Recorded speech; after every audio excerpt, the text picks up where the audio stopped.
Hello and welcome back. Just come back from a fantastic day out with the collective down at Bewley.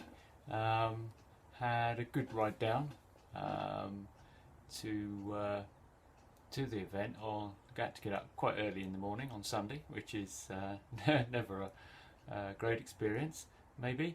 Um, but down the M3 through the roadworks, always a lot of fun. Then off on the 303 down through Salisbury and through the back roads. I only managed to get a little bit lost since I was saving the battery on my phone and not using the GPS. I gambled on being able to remember directions. I only had to stop a couple of times. I only had to turn around once. So yeah, overall a bit of a success. Breakfast with the collective, really great. Thanks very much to the landlord for arranging that. And getting up early in the morning to cook for a bunch of idiots. Now I'm told there are 40 odd bikes there, so it was a good turnout, especially considering the weather. Okay, fair enough, most of them turned up yesterday when it was nice and sunny, whereas it's only the few real idiots amongst us actually got up and ran down in the rain for a couple of hours to get there. But a great day. Really well organised. The ride from the pub to Bewley, which I think was about 50 miles, went really well. Thanks to the great briefing by Dell. I think people understood what to do and how to do it. And there wasn't any huge pressure on people to keep up. So that even though we did get spread out inevitably by the traffic, we did pick ourselves up and catch up. I often do wonder why people won't filter, but I know some people are just not confident enough to do it, so it's fair enough. No real issues. It's part of that, as Del was saying about with the group rides, there's too much pressure on people to try and keep up. So it was great to see that we didn't get that. Anyway, back in the garage, I thought it was time to catch up with where I've been. Now, I've been doing stuff without taking any videos, so but on the other hand, most of it's pretty boring. I have decided to rip the back end off the Sportster. I'm still not entirely sure what I'm going to be doing there, but for the moment, yeah, I've ended up with yet another bobbed back mudguard on the Sportster, which I have plans for, so I'm still okay with that, actually. And whatever I do, I'm quite sure it's not going to work, and I'm going to have to come up with a new, better solution, but I'm good with that too, because that's how I learn, and that's how I go from having absolutely no idea at all in my mind, aside from a very vague concept, to the finished product. And whilst I'm doing that, it allows me, as I did today, down at Bewley, is to look at other bikes and think, yeah, okay. And in particular, I'm sort of still trying to be a little bit guided by the more vintage look, rather than ending up with some sort of street fightery sort of bike. So yeah, pretty much going down the route I had planned on going with the Sportster before Damage came up for sale. And if there's a bit of similarity between Damage and the Sportster, well, that's an accidental result. Anyway, here's some mostly photos that I took, with a bit of short video of me attempting to work with metal. Okay, thanks very much.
Okay, well there you go. So that's where we are so far. I've made a little more progress, so I'm actually going to try and capture that in the next quick update. I'm really in the position now of waiting for parts. Well, actually, I'm not just waiting for parts, I need to order parts, and that will include trying to do some searching around today, tomorrow, and trying to see if I can get some stuff ordered early enough next week that maybe some of it will arrive before the weekend. I have got parts waiting to arrive, and I'm a bit stuck until one of them turns up anyway. So I've got my fingers crossed that it turns up early next week rather than 2 weeks' time, because much of what I want to do is pretty much dependent on the arrival of that particular item, and that I think will have quite a big effect on the bike. Subtle perhaps, but big. Okay, great. Thanks very much for watching, and to all you idiots that I met, including some of the new guys, and sorry, names escape me, but great to meet F10 Bear on the way down, even though I wasn't actually entirely sure at first whether he was a member of the collective, and also some great lessons for me on reminding me of group riding, and also about getting my finger out and actually not making assumptions on the way back when I had a good ride up the A31 with a pair of idiots, and I do love that road. The road surface is atrocious. It's horribly corrugated at parts, but a lot of it's dual carriageway, and you can tell it used to be a major route, but now all the traffic hammers up the M3, or as the case of yesterday, doesn't hammer up the M3 but sits nose to tail on the M3, whilst the A31, which runs basically from Winchester through to Farnham, and from Farnham you can link, it's dual carriageway straight up to the M3. It's a great road, I love it. It's through the countryside, it's nice and curvy, it's lots of dual carriageways, so it's a great road. Now we didn't actually link up to the M3 because it links you up just to where the roadworks have started, so we went through the back roads, should have checked the fuel situation, because it was a little bit annoying because we'd just gone past a garage I could have pointed you guys at to refuel before dumping you onto M25 with questionable fuel reserves. So apologies for that, and anyway, thanks very much, see you next time.